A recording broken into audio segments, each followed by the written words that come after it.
What's up, everybody? It's your boy Rehab Jimmy. Today's video was a little inspiration for you, and I want to share this with you. Remember the letter I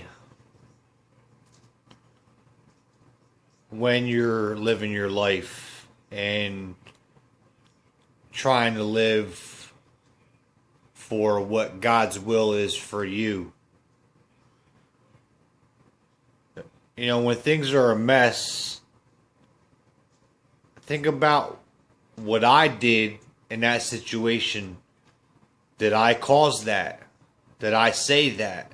Did I do that?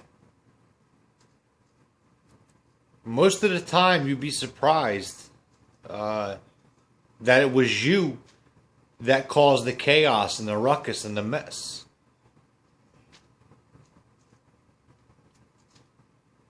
You know, I share my whole recovery on here because I want everybody to see that, you know, life does go on without a drink or a drug. I'm blessed to have the life that I do today. You know, I have a very small circle. It looks like a dot on a piece of paper. I have a lot of friends that are out there ripping and running, man, and I pray for you every day that you just get a little bit of hope and faith, and God will restore you to sanity. You know, what I talk about and share, you know, has been around for decades. I'm giving back what was given to me. I know millions of you watch me and follow me. And I appreciate all the love and support because it keeps me going. And it keeps it green for me to talk to families. And, you know, my words can change somebody's life forever. You know, get them into a rehab or to a detox, or that changes them from that wanting to kill themselves. Because that's the insanity of it. You know, I've been there at rock bottom on August 17th of 2012, where I tried to take all those narcotics and kill myself. Because I thought that was the only way out. You know, I reference my boy Eminem a lot because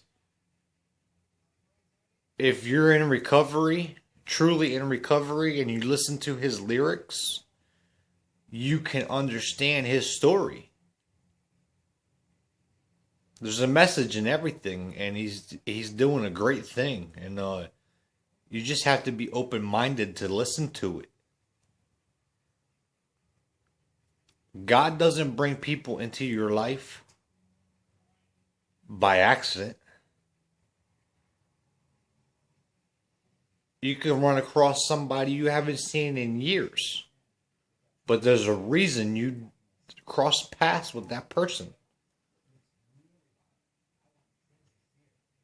You just have to have an open mind to it. I wouldn't change my life for nothing. All the struggles and the beatings and everything that I've been through has only made me the man that I am today.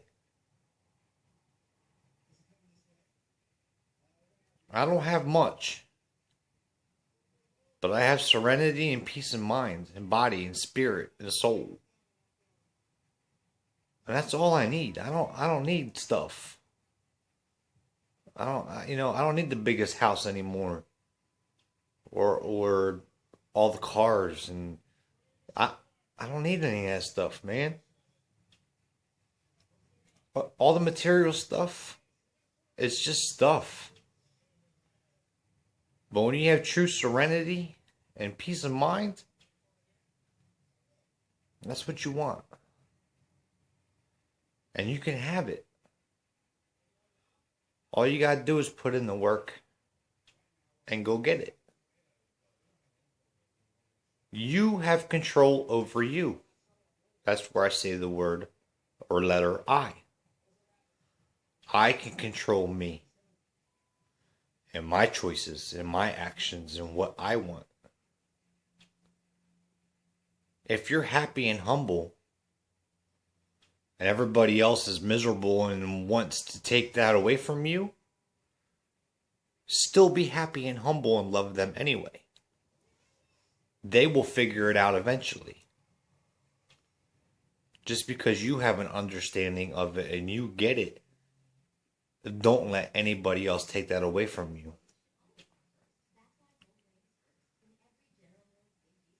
You know, the 12 steps is right out of the Bible. You don't have to be an alcoholic or an addict to use the 12 steps to live a better life. It's very simple. Live the way God wants you to live. When you put your will into it and you fight it and you resist it, there's nothing but chaos and mayhem. And nothing goes smoothly. When you just sit back and go with the flow, all of a sudden everything makes sense. The bills get paid. You know, you have things. It works out. That's God doing it for you because you're doing the next right thing. That's very important. It's very important. All my fans and my family and friends, man, you guys mean the world to me. My kids, my two boys, man, they're my life. Without them, I wouldn't have. I don't know where I'd be. I lived through my two boys, man, and to see them doing good and riding their dirt bikes and four wheelers and stuff, and see how good they do, and know that I taught them that. You know, that broken left wrist kind of put it in perspective a little bit for me that I need to slow down because I need to remember that I'm a little bit older and, you know, it's not worth the risk to get hurt to ride as aggressive as I did. And that was God putting me in checks like, yo, Jim, slow down a little bit. You know, you're getting kind of carried away. But that's how open-minded I am to see that and say, okay, it's cool. I got you. I hear you. I'm gonna take your warning.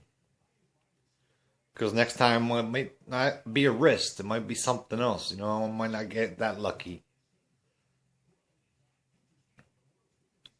All I know is I'm grateful for today. Another day, clean and sober. I will fight this disease the rest of my life. I don't have the obsession anymore to drink or drug. That's been lifted by the grace of God. Things get thrown at me every day in life, and I take it and handle it without needing to cope with a drink or a drug to make myself feel better. Because that doesn't change anything. When you do that, it's just a crutch because the issue is still there. Only now you have a headache or a hangover or you're sick. You know, that repetition thing. I did it for years. Get all messed up and, oh man, I'll never do that again. And you do it the next day.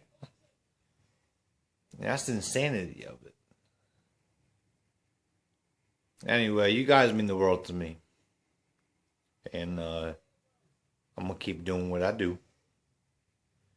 And I appreciate all love and support. I did deactivate my Facebook page for a little bit. I just needed to take a break. I had too much going on. So you can follow me on Twitter and Instagram for a little bit. Whether or not I get back on Facebook, I don't know. But right now, I don't need Facebook. So, it's your boy Rehab Jimmy. hopeandfaith.org. Appreciate all love and support. You guys mean the world to me. Take care and God bless.